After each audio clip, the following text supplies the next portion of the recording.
Hello everyone, welcome back to my channel. This video is a bit different than my usual videos as I'm going to be going over my portfolio that I've submitted for my uni applications over a year ago. But anyways, this portfolio got me offers from these specific universities: UAL, University for the Creative Arts, also known as UCA, Escape Studios, University of Westminster, and Arts University Bournemouth, or AUB, for their animation course. I decided to make this video to maybe help some of you guys who are interested into applying for an animation course here in the UK, cause, not gonna lie, I needed it. Because when I was doing my portfolio, literally, there were only a few videos about UK animation portfolios. Come on, you guys. So I'm just going to be going through every single slide I've done and just give some commentary on what I did wrong and right, mostly wrong, to give a more insight on what you guys can do in your portfolios. Another thing about this portfolio is that I structured my portfolio based on how a CalArts or Sheridan portfolio. To be honest, I don't know what I did, but I think it's a mix of both on how it would be structured. So it went from observational and experimenting and so on and so on. So before we begin, there's a couple of things I should let you guys know. First of all, I did not do A-levels, but instead, I did BTech Art and Design. I also did an Insights course at UAL, which is a 3-period-long short courses. If you apply to these courses, it's most likely they show you how they do stuff at the universities. So yeah. If you want to know more about this program, you could check out their Instagram and their website in the description down below. Lastly, this portfolio is far from perfect and there is always room for improvement, and that I just wanted to have fun and enjoy the process of making a portfolio.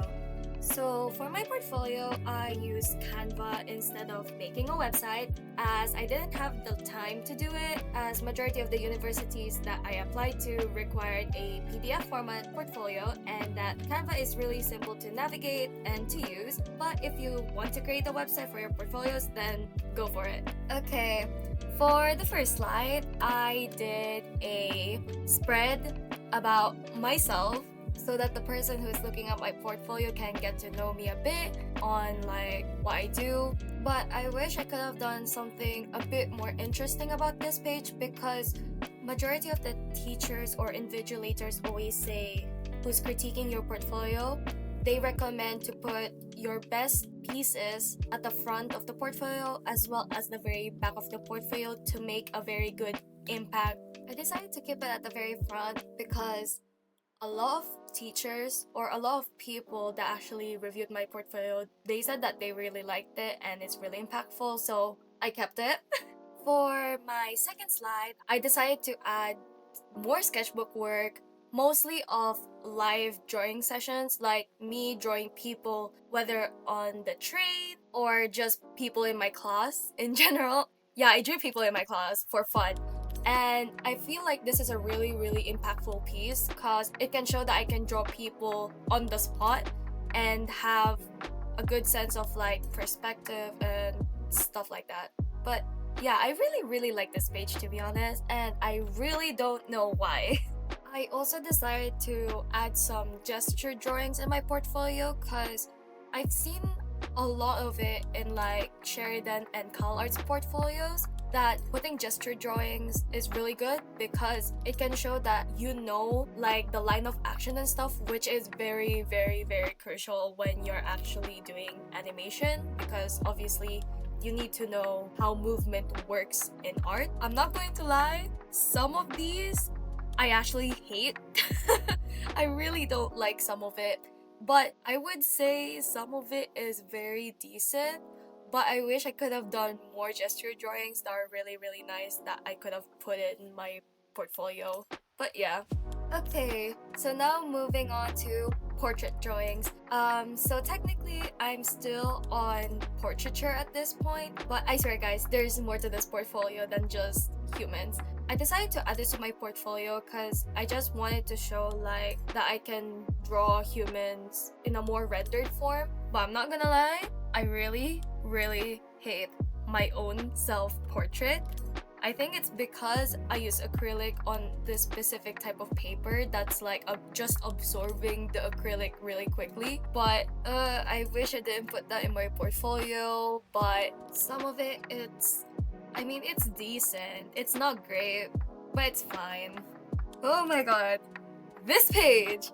I'm not gonna lie, I love this page so much because I don't do backgrounds.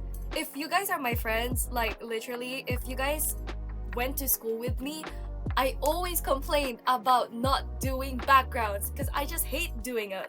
But looking at this page, I love it so much. And the other reason I really like this page is because majority of it, it's watercolor and acrylic, which are the two mediums I don't normally work with. So yeah, this also helped me improve on like doing backgrounds, which I really love. Okay, so I decided to do another background piece, but it's in digital. Not going to lie, I have mixed feelings about this. Considering it's my very first digital drawing that is a background, I don't hate it as much as I should, but I could see some perspective mistakes. But I really like the colors. I mean, it looks nice. From far away, it looks nice. It's decent. I don't hate it. I like it. And some of the tutors who actually looked at the work, they said that put it on the portfolio. It's really good. It's strong. So I kept it. Okay, so for this piece, originally, I'm not supposed to put this on my portfolio, but my teacher saw it and he said to put it in because apparently a lot of universities really like portfolios that have a lot of mixed media put into it because it can show that you can work in multiple mediums without being afraid of like not knowing it. So like you still give it a try, but it's not the best piece, but it looks cool though. With a 3D piece against like a 2D background, it still looks nice because it looks interactive. That's why I put it in. Okay, so for this specific part of the portfolio, I decided to add this specific one in because I really just like how the animals turned out. I also added the planning page for the final piece, which is the sketchbook spread at the very top, and the final piece is the one at the very bottom. But yeah, I just really like how the animals turn out because they are watercolor and it's very impressionistic, which I really love. So for this page, it's all drawing responses from a sculpture I actually did. I'm not going to lie, it's not that bad considering it being like a response page, but it's also like really nice to draw something from what you see, especially if it's like a 3D piece that you worked on and just drawing it and like interpreting it, which is one of the reasons why I put it in my sketchbooks as a way of like responding from my own work. So this was the sculpture that the previous slide was based off. I'm not going to lie, I actually really love making this piece so much because during this task, right, the story behind it was like we were given this task of like doing the negative space of like an object. It's very fine artsy, but my creative mind was like, I see a bunny, so why not draw a bunny? But since it was inspired by the negative space around it, why not make like a decomposing bunny? That's creative. And so I decided to put it, and a lot of my tutors actually really liked it. Even my friends love it. So I was like, you know what? Put it in the portfolio. So yeah, that's the end of the observational section, and now we're gonna move on to the other half of the portfolio, which is more on like illustration and more on developmental type of stuff, so more closer to animation and illustration. Okay, so we're starting off with some character designs. I decided to do a sketchbook work first for this segment because it just shows more planning, but I'm not gonna lie, this design feels too safe in my opinion. It feels too safe. Looking at it now, it does feel safe. I wish I could have done more of a very outrageous design for this first developed character design, but I mean, she looks adorable, so I think that's the reason why I put her in. Okay, so this is another character design I did for my first year of art college. Her design is not that bad. I like her really long hair, and also I think if I silhouette it a bit, I like the S shape of the hair. Also, like her ribbon at the top, it gives a really nice silhouette. But her outfit is so flat, especially when it was colored in. Like, it's really not original. But, not going to lie, her gesture poses at the very bottom ones, they look nice. In my opinion for now, like, it looks nice, but yeah, I feel like I could have done better. So I also decided to add some paneling study as well as a response to that study to show that I learned something from the study.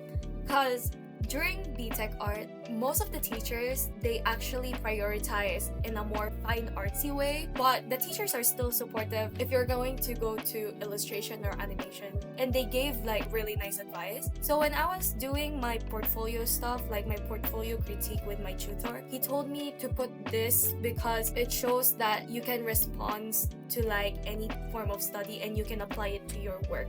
So yeah, I decided to put it in. And also I really like how the response turned out, but looking at it again, some of the poses are a bit stiff, but it still looks nice because like you could tell the movement and you can tell the motion of the frames. So yeah. So for this specific piece, it's a storyboard, but instead of doing a storyboard just traditionally like paper on pencil, I did it by printmaking. So, just as I said before, I attended the UAL Insights, and on one of those insights, we were actually doing printmaking.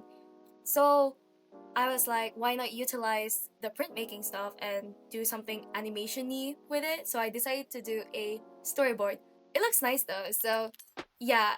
Okay, so for this specific piece, I decided to put it in because it shows that I can work on multiple art styles, which is it depends if you want to go industry-wise in animation, because I think most of the industry, if you're gonna work on a show, let's say, and you're going to be like an in-betweener or like a keyframer, you have to know how to actually work on that specific art style, which is specifically why I decided to put this in my portfolio, because this was actually an artist's response from The Promised Neverland. So yeah. And I also really like how the illustration turned out in the end because it shows dimension, and also I like how the characters at the front like really pop and the background is like dark and gloomy and stuff like that. Okay, so now we're getting onto more of the storytelling part of the portfolio. Obviously, we started off with some character sheets. This character sheet right here, I actually really love it because it's my personal favorite OC. Her name is Mira. You'll find her more on my Instagram, link in the bio. Another reason why I really like this page is because I put so much effort into her current character design, because I've had her for ages. Like, I've had her for 7 years, and I decided to develop it during the end of my high school years, like around end of GCSEs. Another thing about this portfolio that I forgot to mention, all of the artworks shown, they're actually 2 years old. So all the artworks that you see, they are not a reflection of my current artwork, especially now that I'm in university. So Mira's character design changed over the course of 2 years, and you can see her new character design on my Instagram. So I'm really sorry about that. Okay, so back to the portfolio. I also did an interior concept drawing to show that I can draw backgrounds. As I said earlier, I'm not really confident in drawing backgrounds, but I had to try, at least try. So for this one, I don't really hate it, but I also don't like it. The reason why I only like it is because it's really sketchy, and it actually does look like a concept art, which is the art style I'm going for. So it did the job. Also, I really like the monochromatic feel of it, and also that it's blue. But also, I really did wish I pushed more of the value scale for this, because it looks flat. From what I'm seeing right now, it looks flat because you don't know where the highlights and the shadows are. I mean, yeah, I think that's the only critic I have on this one. Also, I think the perspective is all over the place. I have no idea how I got away with that. But yeah. So I also did another storyboard, but this time it's digital and it's more connected to the story that I'm trying to create at the very end of my portfolio. This was like a concept storyboard for the opening of Evermore, which is the series that I'm trying to create in this scenario with my character Mira.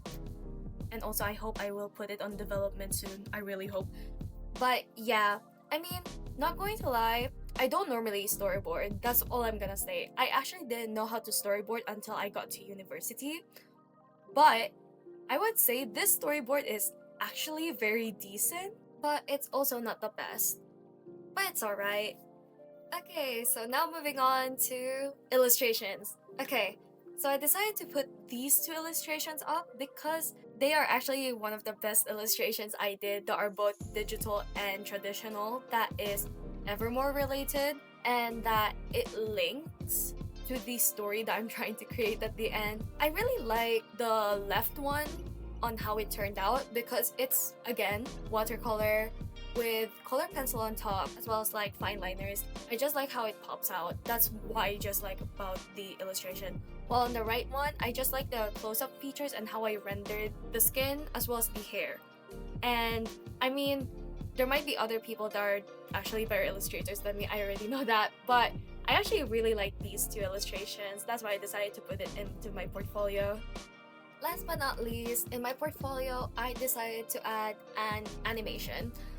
Now, when you're applying to an animation course, most of the time, they don't really ask you to put an animation at the very end because from what I've heard, okay, they are actually looking forward to teach you animation and stuff like that. But they also want to know if you can animate beforehand, at least to some degree. But I just decided to add it because it's one of the very first animations I've done that I actually loved how it turned out. Because I mean, I animate here and there, but it's not good quality like this. And also, I actually did this animation during the UAL Insights as well, and I got to animate on, I think it was TV Paint. It's a really good art program, and it's really easy to navigate as well. So I will show you guys the animation I've done right now.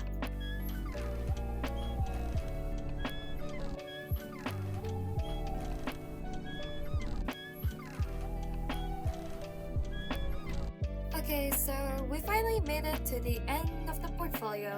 So now I'm just going to summarize my thoughts and give you some tips for your portfolio. My first tip is to start your portfolio as early as you can and create as much as you can as well, so that you have a lot of stuff you can choose from to put into your portfolio and that you don't have to panic and put things together near the deadline. I wish I also did this tip, as even though I am a very organized person, one of the deadlines was posted a week after I submitted my application, but luckily I consistently drew every day and went to an art college, so I have a lot of artwork to choose for my portfolio, which leads to my next tip, is to ask advice from teachers, tutors, or anyone, just to have someone have a fresh eye to look at your own portfolio.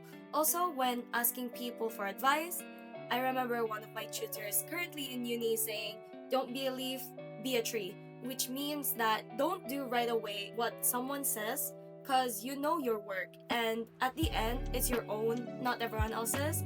But don't mistake this with constructive criticism. If it's a valid criticism, then do it, but if it's not, then think about it first.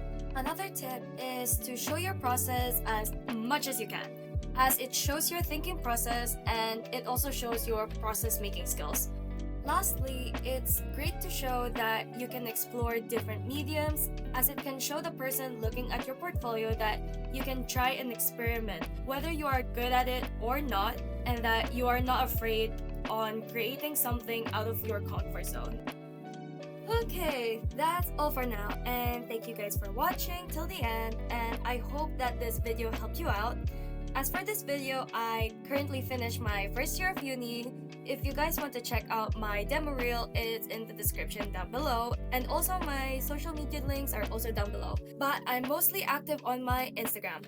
That's all for now, and I hope to see you guys on my next video. Bye bye!